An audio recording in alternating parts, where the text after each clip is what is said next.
아무래도 일본이 최빈국으로 전락하는 건 시간 문제 아니겠니? 대지진도 언젠가 올 거고 저렇게 자연재해가 끊이지 않는 걸 봐라. 여기 미국의 한 가정집 하버드대 교수 출신의 아버지 그리고 하버드대에 재학 중인 딸이 심각하게 대화를 하고 있습니다. 이 딸은 일본 유학 중 지진의 공포에 휩싸여 급하게 모든 것을 정리하고 귀국을 했다고 하는데요. 곧 들이닥칠 난카이 대지진의 공포에 몰려드는 태풍으로 패닉이 된 일본을 경험하고 온 이 여학생은 이제 한국에 올 채비를 하고 있다고 합니다. 한국에 오기에 앞서 일본에서 경험한 일들을 먼저 이렇게 전해보고 싶다고 연락이 왔는데요. 과연 일본에서 어떤 일들을 겪었을까요? 오늘의 사연 시작합니다. 안녕하세요. 저는 하버드대학교 동아시아학과 3학년에 재학 중인 에밀리 클라크입니다. 이렇게 인사드리게 되어 반가워요. 저는 한국과 일본 문화에 관심이 많아 동아시아학과에 입학을 했었습니다. 졸업 후 석사과정을 미국에서 계속 밟을까 하다가 제 세부 전공인 일본학을 더 심도 있게 연구하기 위해 일본으로 유학을 갔었어요. 지금 돌이켜보면 조금 성급하게 세부 전공을 정한 것 아니었나 싶습니다. 저는 좀 일본의 겉모습을 봤던 것 같기도 한데요. 처음 일본학을 택할 때에는 동아시아 나라들 중 가장 잘 사는 나라이고 또 선진국이고 세련되었다 라는 생각에 앞으로도 전망이 밝을 것이라고 생각하고 골랐습니다. 도쿄에 도착한 첫날 저는 흥분과 기대로 가득 차 있었어요. 작은 원룸 아파트였지만 창문 너머로 보이는 도쿄의 스카이라인은 정말 아름다웠죠.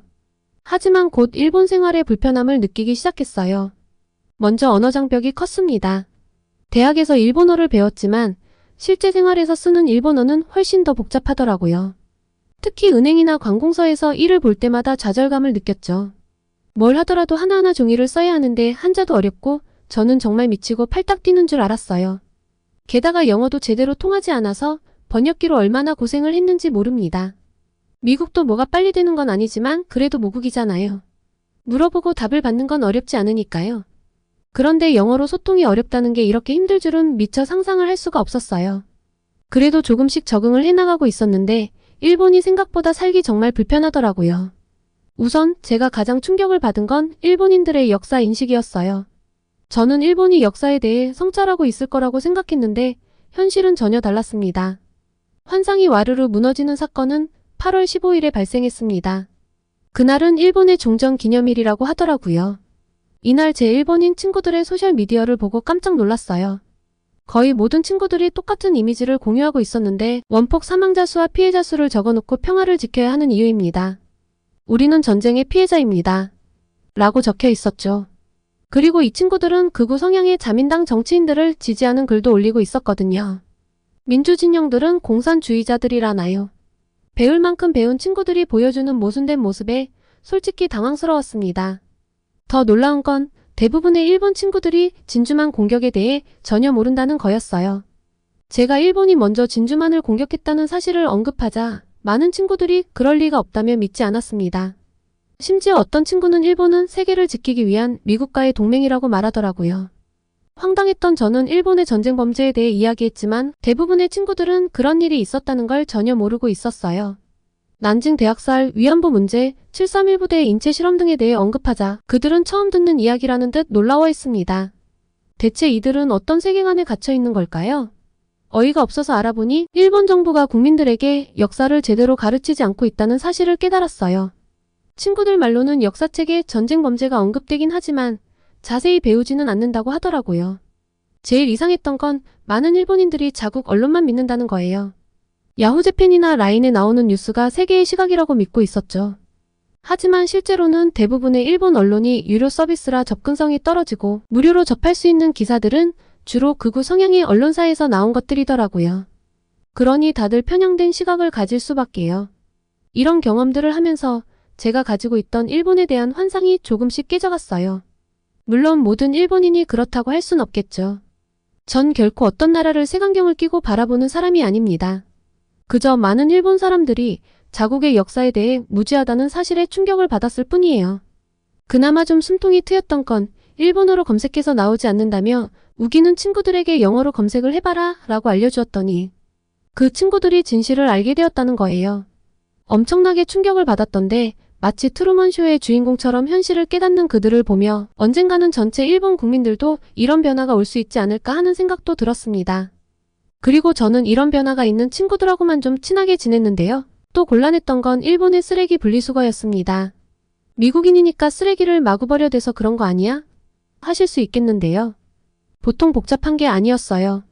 기본적으로 플라스틱, 종이, 음식물 쓰레기 등을 세세하게 구분해야 했고 수거 날짜도 종류마다 다른 건 기본이고 길거리에서 쓰레기통을 찾기가 거의 불가능하다는 거였어요. 편의점이나 학교 같은 일부 건물을 제외하고는 번화가에서도 쓰레기통을 찾기 힘들더라고요. 나중에 알고 보니 일본 사람들은 밖에서 생긴 쓰레기를 집으로 가져와서 분리배출 기준에 맞게 버리는 습관이 있다고 해요. 이 습관 때문에 길거리 쓰레기통이 거의 없는 거였죠. 한 번은 실수로 잘못된 날에 쓰레기를 내놓았다가 이웃들의 따가운 시선을 받은 적이 있어요. 그때 정말 창피했죠. 나중에 알고 보니 무단으로 쓰레기를 버리면 최대 5년형이나 1,000만 엔의 벌금을 물 수 있다더라고요. 이 사실을 알고 나서는 더욱 조심스러워졌어요. 시즈오카현 출신인 제 친구 유키의 경험담을 들으니 더 놀라웠어요. 유키가 사는 나가이즈 미초에서는 쓰레기를 크게 5개로 분류하고 다시 세부적으로 12개로 나눠서 버려야 한대요. 게다가 TV나 냉장고 같은 가전제품은 수천 엔의 별도 배출 비용을 내야 한다고 하더라고요. 분리수거가 좋은 일이라는 건 알겠는데 도저히 적응하기가 힘들었습니다. 생수병 하나를 버리기 위해서는 뚜껑을 먼저 분리한 후 병에 남아있는 겉포장지를 떼어내고 병을 깨끗이 씻어 납작하게 밟아버린 후 배출을 해야 하는데 이후 분리수거를 할 때에도 생수병 하나의 뚜껑, 포장지, 플라스틱병 세 부분으로 나눠서 3개의 각각 다른 분리수거통에 버려야 한다고 하고 쓰레기 분류 자체가 가연성, 불가연성, 플라스틱류 쓰레기, 재활용 쓰레기, 대형 쓰레기 등 쓰레기를 배출하는 분류 역시 세밀하게 나눠져 있다 보니 머리가 팽팽 돌더라고요. 유키 말로는 일본에서 이사를 할 때 가장 먼저 해야 할 일이 그 지역의 쓰레기 분리 방식과 방법을 확인하는 거래요.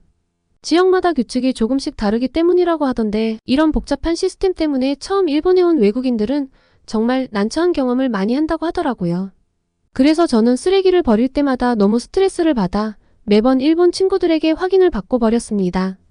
그뿐만 아니라 일본의 현금 문화도 적응하기 힘들었어요. 미국에선 거의 모든 곳에서 카드를 쓸 수 있는데 일본은 아직도 현금을 많이 사용하더라고요. ATM을 자주 찾아다녀야 했고 큰 금액의 지폐를 들고 다니는 게 불안하기도 했죠. 그래도 점차 일본 생활에 적응해 가면서 즐거운 경험도 많이 했어요. 대학 수업은 재미있었고 일본인 친구들도 사귀게 되었죠. 주말엔 도쿄 곳곳을 탐험하며 일본 문화를 직접 체험했어요. 하지만 그러면서도 한편으론 한국에 갔으면 어땠을까 하는 생각이 자주 들었습니다. 특히 일본에서도 한류 열풍이 거세게 부는 걸 보고 그런 생각이 더 강해졌어요. 길거리를 걸을 때면 K-팝 음악이 흘러나오고 일본 친구들은 한국 화장품과 패션에 관심을 보였죠. 저도 모르게 내가 한국에 갔다면 지금쯤 더 재미있게 지내고 있지 않았을까 하는 후회가 들기도 했어요. 그러던 어느 날 일본 뉴스에서 난카이 대지진에 대한 이야기를 듣게 됐어요. 30년 내에 70에서 80% 확률로 대규모 지진이 일어날 수 있다는 거였죠. 처음엔 그저 먼 미래 이야기라고 생각했어요. 하지만 며칠 뒤 작은 지진을 직접 겪고 나니 불안감이 커지기 시작했습니다. 밤에 잠을 자다 방이 흔들리는 걸 느꼈을 때 정말 무서웠어요. 지진 경보 소리에 잠에서 깨어 창밖을 바라보며 이게 정말 큰 지진의 시작일까? 하는 생각에 가슴이 뛰었죠. 다행히 그때는 큰 피해 없이 지나갔지만 그 후로 계속 불안한 마음이 들더라고요. 주변 일본인 친구들은 지진에 익숙한 듯 보였지만 저는 그렇지 않았어요. 매일 밤 비상가방을 확인하고 지진 대피 경로를 외우는 게 일상이 되어버렸죠. 부모님께 전화할 때마다 걱정하시는 목소리를 들으니 더욱 불안해졌어요. 결국 2주 전 저는 급하게 미국으로 귀국을 결정했습니다. 친구들과 교수님들께 작별 인사를 하는 게 정말 힘들었어요. 특히 일본인 룸메이트 유키와 헤어질 때는 눈물이 났죠. 하지만 안전이 먼저라는 생각에 용기를 내어 떠나기로 했어요. 비행기를 타고 미국으로 돌아오는 동안 복잡한 감정이 들었어요. 일본에서의 경험들, 새로 사귄 친구들, 그리고 아직 더 배우고 싶었던 것들을 뒤로 한 채 떠나야 한다는 게 아쉬웠죠. 동시에 안도감도 느꼈어요. 하지만 한편으로는 내가 너무 겁쟁이 같나? 하는 생각도 들었습니다. 지금 이렇게 미국에 돌아와 있지만 매일 아침 눈을 뜨면 가장 먼저 하는 일이 일본 뉴스를 확인하는 거예요. 특히 지진 소식에 촉각을 곤두세우고 있죠. 친구들이 남아있고 아직 떠나지 못한 유학생들도 많은 걸 알거든요. 매일매일 무서운 뉴스가 업데이트가 되는 걸 보며 가슴을 쓸어내리고 있습니다. 얼마 전에는 이바라키현에서 규모 5.1의 지진이 발생했다고 하더라고요. 새벽 0시 50분경 히타치시에서 일어난 지진이라고 하던데 진원의 깊이가 35km라고 해서 다행히 쓰나미의 위험은 없었대요. 하지만 도쿄 중심부에서도 진동이 느껴졌다는 소식을 듣고 정말 가슴이 철렁했어요. 제가 남아있었으면 진동을 느꼈겠구나 싶었죠. 이게 끝이 아니에요. 최근 일본에서는 연이어 규모 5 이상의 지진이 발생하고 있대요. 서쪽 수도권 지역인 가나가와현에서 규모 5.3의 지진이, 홋카이도 아사히카와시 북북동쪽 46km 해역에서 규모 6.8의 지진이 일어났다고 해요. 이런 소식을 들을 때마다 제가 일본에 있었다면 어땠을까 하는 생각에 등골이 오싹해지는 건 어쩔 수 없습니다. 특히 일본 기상청에서 난카이 해구 지진 임시정보를 발표했을 때 주변 분위기가 완전히 달라졌어요. 일본 친구들은 이런 명확한 주의보가 처음이라며 정말 두려워했죠. 그날 저녁 유키와 타로를 만나 식사를 하게 됐어요. 평소와는 다른 무거운 분위기 속에서 유키가 먼저 입을 열었습니다. 에밀리, 이번엔 정말 심각해. 과거의 지진 패턴을 보면 이번 미야자키현 지진이 더 큰 재앙의 전조일 수 있대. 솔직히 말해서 내가 걱정돼. 외국인인 너는 지진 대비 경험도 없고 이참에 미국으로 돌아가는 게 어떨까? 타로도 고개를 끄덕이며 말을 이어갔어요. 난카이 해구에서 150년 동안 큰 지진이 없었대. 그동안 쌓인 에너지가 한 번에 터지면 어떻게 될지 상상도 못해. 에밀리, 넌 선택권이 있잖아. 안전할 때 일본을 떠나는 게 좋을 것 같아. 우리야 여기가 고향이라 어쩔 수 없지만 넌 다르잖아. 부모님의 강력한 귀국 권유, 그리고 유키와 타로의 진심 어린 조언을 들은 후 저는 귀국을 결심했어요. 떠나기로 결정한 날 밤 친구들과 마지막 술자리를 가졌습니다. 그때 그들이 털어놓은 이야기는 정말 충격적이었어요. 유키가 먼저 입을 열었습니다. 에밀리, 너한테만 말할 수 있어서 다행이야. 우리끼리는 이런 얘기 잘 안 해. 너무 불안해 보이면 서로 더 겁먹을까봐. 타로도 깊은 한숨을 쉬며 말을 이어갔어요. 만약 정말 9.0 규모의 지진이 온다면 도쿄 같은 대도시는 완전히 무너질 거야. 건물들이 무너지고 불이 나고. 상상만 해도 끔찍해. 유키가 고개를 끄덕이며 덧붙였죠. 쓰나미가 더 무서워. 10m가 넘는 파도가 몰려온다면 해안 지역은 순식간에 사라질 거야. 후쿠시마 사고를 기억해. 이번엔 그보다 더 심각할 수 있대. 나오코가 조용히 말했어요. 나 최악의 경우 한국으로 탈출할까 고민 중이야. 난민이 되는 거지. 이런 말 다른 사람한테는 못해. 비겁하다고 할까봐. 이런 이야기들을 들으며 저는 일본 친구들의 깊은 불안과 공포를 실감했어요. 그들은 평소에 이런 감정을 잘 표현하지 않는데 제가 떠난다는 걸 알고 마음을 열어준 것 같았습니다. 그리고 이 친구들과 아직도 소통을 하고 있는데요. 어제는 정말 충격적인 소식을 들었습니다. 제 일본 룸메이트였던 유키에게서 연락이 왔는데 일본에 쌀이 부족하다는 거예요. 처음엔 농담인 줄 알았죠. 쌀이 부족하다니 일본이 빈곤국가도 아닌데 말이 되나 싶었거든요. 하지만 유키의 목소리는 진지했고 상황은 정말 심각해 보였습니다. 유키의 말에 따르면 마트에 가면 쌀 코너가 텅 비어 있다고 합니다. 더 놀라운 건 어떤 곳은 쌀 대신 고등어 캔으로 채워져 있다는 거예요. 믿기지 않는 이야기에 할 말을 잃고 가만히 있으니 유키가 동영상 하나를 보내주더군요. 영상 속 마트의 모습은 정말 충격적이었습니다. 텅 빈 쌀 진열대, 그리고 그 자리를 채운 수많은 고등어 캔들. 현실감이 없었죠. 쌀 부족의 원인에 대해 유키가 설명해 주었습니다. 2023년 무더위로 인한 쌀 생산 감소와 외국인 관광객 급증이 주요 원인이라고 하더군요. 심지어 어떤 사람들은 며칠 동안 파스타만 먹고 있다고 합니다. 유키도 쌀을 구하기 위해 이곳저곳 돌아다니고 있다고 하니 마음이 아팠습니다. 내가 좀 보내줄까? 라고 물어보니 쌀이 오기 전에 지진이 먼저 올 수 있다고 괜찮다며 웃더군요. 이런 상황을 들으니 일본에 남아있는 친구들이 정말 걱정됩니다. 특히 유키가 더 걱정되는데 제가 떠날 때 울먹이며 배웅해줬던 그 친구의 모습이 자꾸 떠오르네요. 지금 유키는 어떤 기분일까요? 쌀도 부족하고 지진의 위험까지 있는 상황에서 얼마나 불안할지 상상이 됩니다. 그러면서 한편으로는 참 이기적이게도 제가 일본을 떠나온 게 정말 다행이라는 생각이 듭니다. 아직 큰 지진이 일어나지 않아 다행이지만 언젠가는 반드시 일어날 거라는 생각에 등골이 오싹해지니까요. 이런 생각이 들 때마다 제가 일본학을 전공한 것이 후회되기도 하고요. 요새 만약 일본에 정말 큰 지진이 일어나면 어떻게 될까? 하는 생각을 자주 하는데 이렇게 큰 재해가 예고된 마당에 일본학을 공부하는 것이 과연 미래에도 의미가 있을까? 하는 의문이 들기도 합니다. 그런데 최근은 지진 소식이 잠잠해져 한숨을 좀 돌리고 있었어요. 그런데 숨 돌릴 틈 없이 다른 사건이 펼쳐지더군요. 이번엔 태풍산산이 일본을 향해 접근하고 있다는 소식을 접했습니다. 뉴스를 보니 정말 심각해 보이더군요. 태풍산산은 일본 규슈 남부 지역으로 시속 10km의 속도로 천천히 다가오고 있다고 합니다. 중심기압이 935헥토파스칼인 매우 강한 태풍이라고 하니 걱정이 되지 않을 수 없었죠. 특히 태풍 중심 부근의 최대 순간풍속이 초속 70m라는 말에 놀랐습니다. 초속 40m만 되어도 주행 중인 트럭이 넘어지고 고정되지 않은 건축물의 지붕이 벗겨질 수 있다는데 70m라니 상상이 되질 않았어요. 일본 기상청에서는 가고시마 현의 태풍 특별경보를, 규슈 남부에는 호우 특별경보를 발령하는 방안을 검토 중이라던데 더 큰 문제는 교통 상황인 것 같았습니다. 일본 항공 등에서 규슈 지역을 오가는 항공기 90여 편이 결항을 발표했고 규슈 지역 신칸센의 일부 구간 운행도 중단되었다고 합니다. 기상 변화에 따라 전면 중단될 가능성도 있다고 하니 일본에 있는 사람들의 이동이 정말 어려워질 것 같았죠. 유키도 본가로 갈까 하다가 일단 도쿄에 머무르고 있기로 했다는데 언제든 이동이 어려워질 수 있는 환경에 살고 있다 보니 굉장히 예민해지고 스트레스가 큰 것 같더라고요. 좀 걱정이 돼서 전화를 걸어보았는데 유키는 전화를 받자마자 울음을 터뜨렸어요. 에밀리 정말 무서워. 우리 집 근처에서 이미 산사태가 일어났대. 어떻게 해야 할지 모르겠어. 유키의 떨리는 목소리를 들으니 제 마음도 무거워졌습니다. 다른 친구 타카시는 좀 더 냉정해 보였지만 그의 말에서도 체념이 느껴졌어요. 우리는 여기가 삶의 터전이야. 떠나고 싶어도 갈 곳이 없어. 그냥 여기서 버텨야지 뭐. 타카시의 말을 들으니 일본인들의 무기력함이 느껴져 마음이 아팠습니다. 한편 유학 중이던 중국인 친구 리나는 패닉 상태였어요.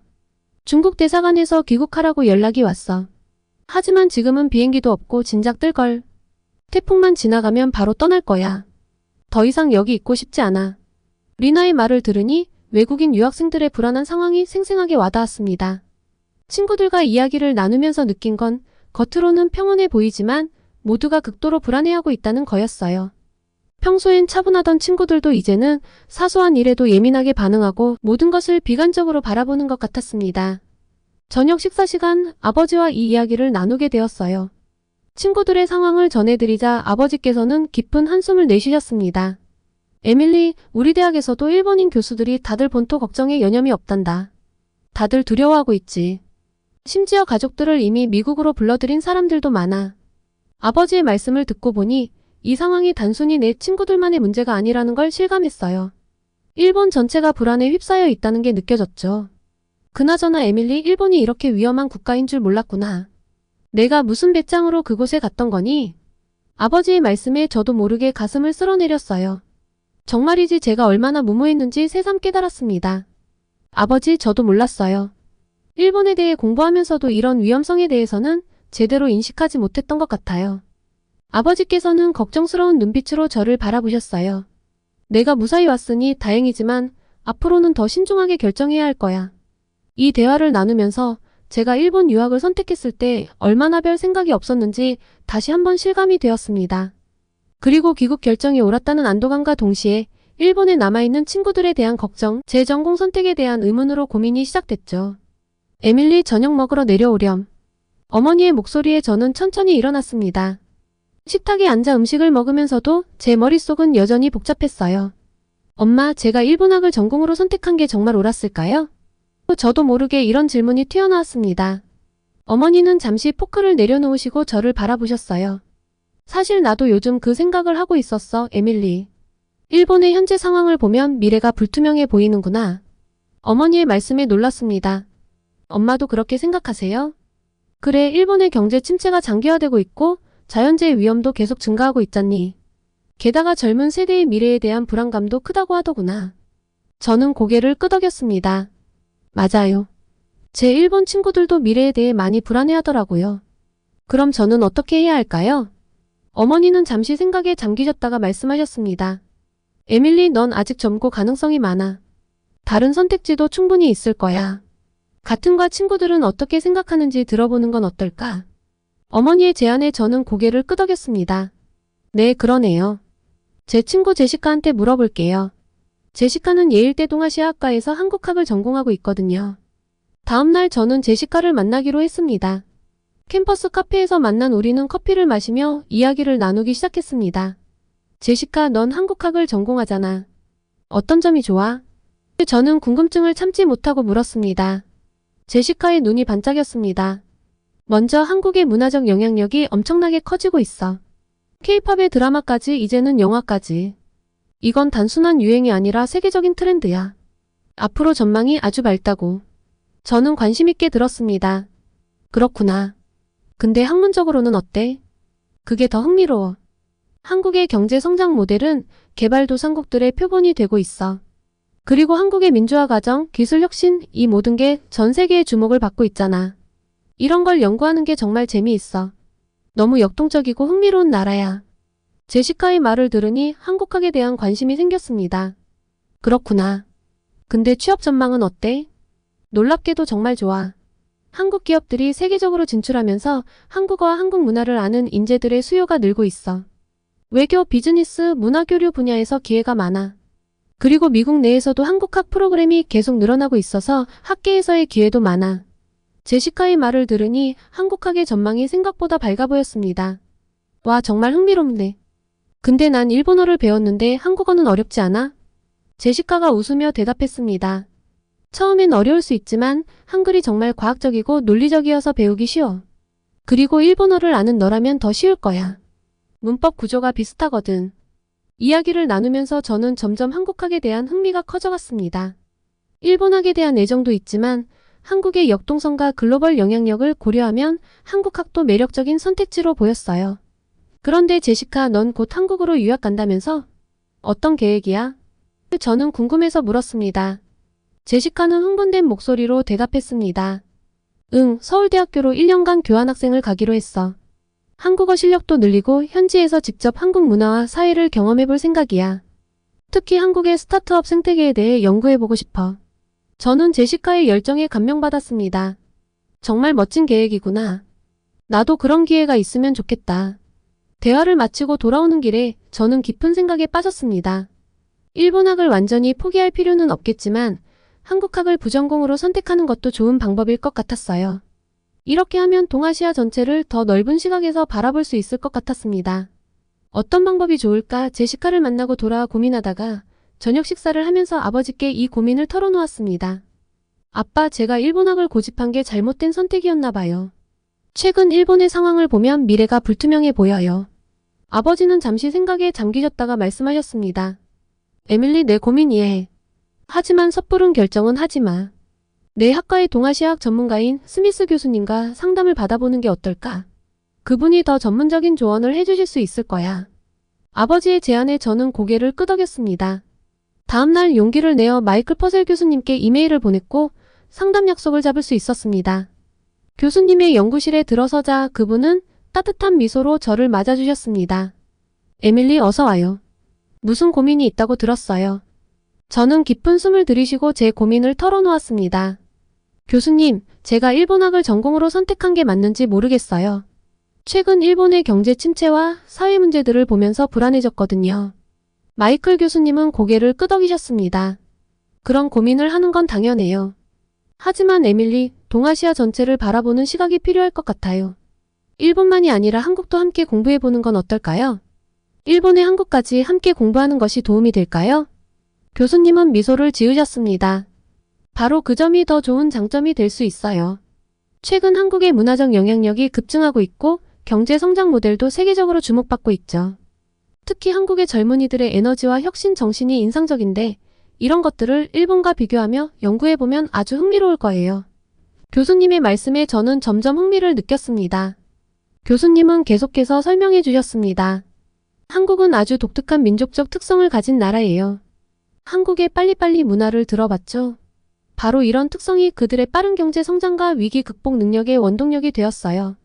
1997년 IMF 외환위기 때 전 국민이 금 모으기 운동에 참여했던 일화는 한국인들의 단결력을 잘 보여주는데 이런 특성은 전 세계에서 전례가 없는 일이랍니다. 저는 깜짝 놀랐습니다. 와, 정말요? 그런 일이 있었다니 놀랍네요. 그뿐만이 아니에요. 한국 청년들의 창업 열기와 혁신 정신도 주목할 만해요. 취업난 속에서도 새로운 기회를 만들어내려는 그들의 노력이 대단하죠. 단순히 아이돌, 음악, 드라마로 바라볼 나라는 아니에요. 교수님의 설명을 들으면서 저는 한국에 대해 잘못 알고 있었다는 걸 깨달았습니다. 단순히 K-팝과 드라마로만 한국을 판단했던 제 시각이 너무 좁았다는 생각이 들었어요. 교수님, 그렇다면 어떻게 한국에 대해 더 알아볼 수 있을까요? 교수님은 잠시 생각하시더니 말씀하셨습니다. 우리 학교에 한국 교환학생 프로그램이 있어요. 1년 동안 한국에서 공부하면서 직접 경험해볼 수 있죠. 일본학 전공은 유지하면서 한국에 대해서도 공부할 수 있는 좋은 기회가 될 거예요. 갔다 와보면 아마 생각이 바뀔 텐데 갔다 와서 세부 전공을 다시 잡아보는 것도 좋겠어요. 저는 그 제안에 눈이 반짝였습니다. 정말 좋은 것 같아요. 어떻게 신청할 수 있나요?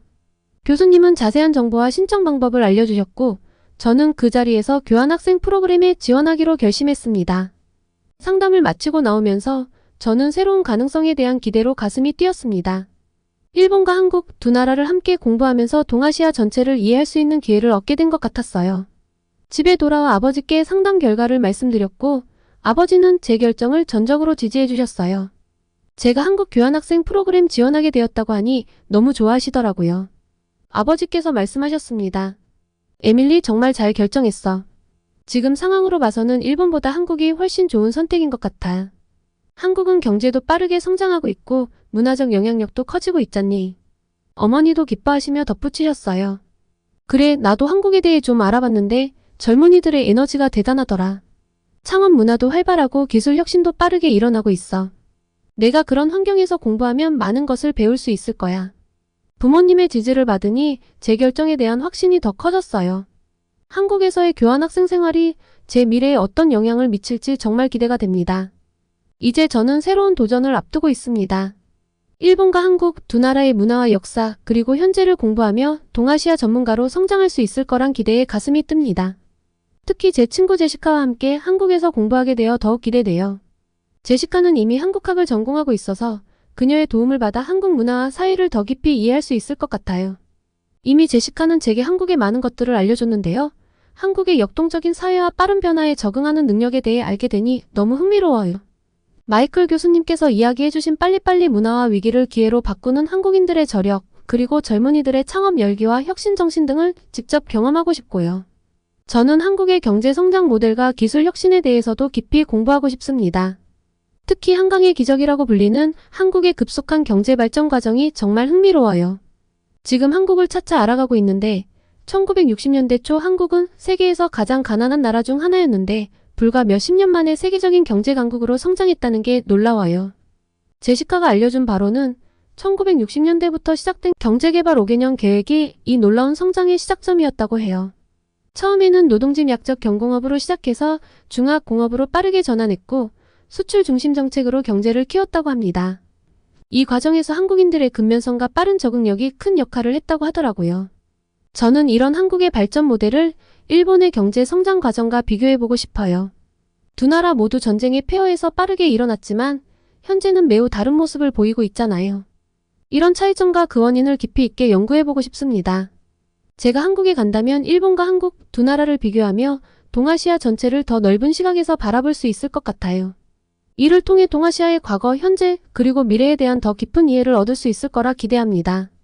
또 새로운 공부를 한다는 것이 쉽지만은 않겠지만 이 도전이 제 인생에 큰 의미를 줄 거라 믿습니다. 한국에서의 경험을 통해 제 시야를 넓히고 더 나은 동아시아 전문가로 성장할 수 있을 거예요. 한국에서의 1년 어떤 경험들이 저를 기다리고 있을지 정말 기대됩니다. 새로운 문화를 배우고 새로운 친구들을 사귀고 그리고 제 시야를 넓힐 수 있는 이 기회를 최대한 활용하고 싶어요. 이 경험이 제 미래의 진로와 연구에 어떤 영향을 미칠지 그리고 제가 어떻게 성장할지 떨리네요. 한국에 가서 또 다양한 이야기를 담아 메일을 보내겠습니다. 모두 건강하시고 행복한 8월의 마지막을 보내세요. 오늘은 일본을 잠식한 지진의 공포 그리고 끊임없는 자연재해에서 얼마 전 탈출한 미국 하버드생의 사연을 소개해드렸습니다. 오늘의 사연이 마음에 드셨다면 구독과 좋아요를 눌러주세요. 여러분의 구독과 좋아요는 계속해서 좋은 사연을 소개할 수 있는 힘이 됩니다. 이상 감동저장소였습니다.